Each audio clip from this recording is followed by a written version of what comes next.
चला आज मी तुम्हाला आहे ना एक अवघड गोष्ट सोपी करून सांगतो. कोणतं? ते म्हणजे वजन कमी करणं. तुम्हाला वजन कमी करायचंय किंवा नियंत्रित करायचंय, पण व्यायाम करायला वेळ नाही. तर हे कसं करायचं मी तुम्हाला समजून सांगतो. आता पहिले तर वजन वाढतं कसं हे समजून घ्या.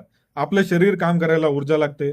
आपण जे खातो त्यातून शरीराला ऊर्जा मिळते आणि ही ऊर्जा म्हणजे काय? कॅलरीज हा शब्द तुम्ही ऐकला असाल. आता कॅलरीज म्हणजे काय? आपल्या शरीरासाठी लागणारं इंधन. जसं की गाड्यांना पेट्रोल लागते. आता माझं उदाहरण घेऊन तुम्हाला समजून सांगतो. माझी उंची आणि वजननुसार मला सरासरी 2,500 कॅलरीज लागतात. म्हणजे मला दिवसाला 2,500चं पेट्रोल स्वतः चालायला लागते. आणि दिवसभरात जे मी खातो त्यातून मी 2,500 घेतो.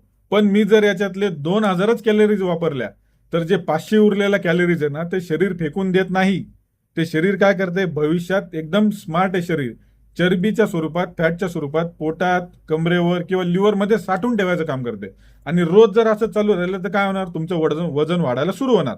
आता लक्षात घ्या, 2,500 कॅलरीज येणार कुठून? प्रोटीन, कार्बोहायड्रेट, फॅट्स आपल्या आहारातून असतात त्याच्यातून येतात. आता विषय असा आहे की एक्सरसाइज शिवाय वजन कमी होऊ शकतो का? हो, नक्कीच होईल.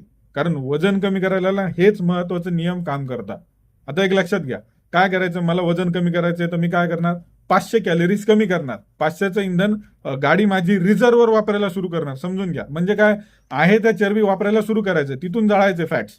म्हणजे 2,500 लागतंय तर मी 2,000च खाणार. ठीक आहे, 500 शरीरातून ऑलरेडी जे आहे ते वापरायला सुरू करणार. यासाठी काय करायचं माहितीये का? मग जास्त कॅलरीज देणारे जे पदार्थ असतात ते खायचे नाही. जसं की साखर भरपूर तुम्हाला मदत करेल साखर बंद केल्यावर. कोल्ड्रिंक, बिस्किट, वेफर्स, बरेच काही अन्न पदार्थ खूप हाय कॅलरीज असतात. बंद केलं की जवळपास 500-1000 कॅलरीज तिथंच कमी होतात.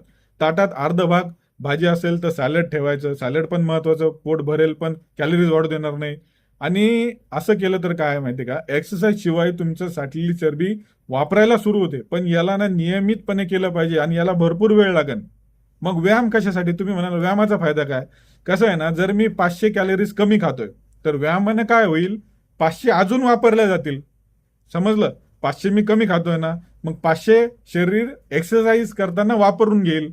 त्याचबरोबर काय होणार? मग वजन कमी व्हायला अजून मदत होईल. जर ना आहार जर याचा राजा असेल वजन कमी करायचा, तर व्यायाम त्याचा सेनापती असं समजा. आता कसं आहे ना, वाढते वजनाचे जे आजार आहेत ना यांना तुम्हीच जिम्मेदार आहात. आणि विनाकारण डॉक्टरकडे यायची गरजच नाही पडली पाहिजे. तुमच्या हातात आहे हे सगळं. ठीक आहे, काळजी घ्या आणि फॉलो करा. कारण आरोग्याबद्दल गोड बोलत नाही तर खरं बोलतो. धन्यवाद.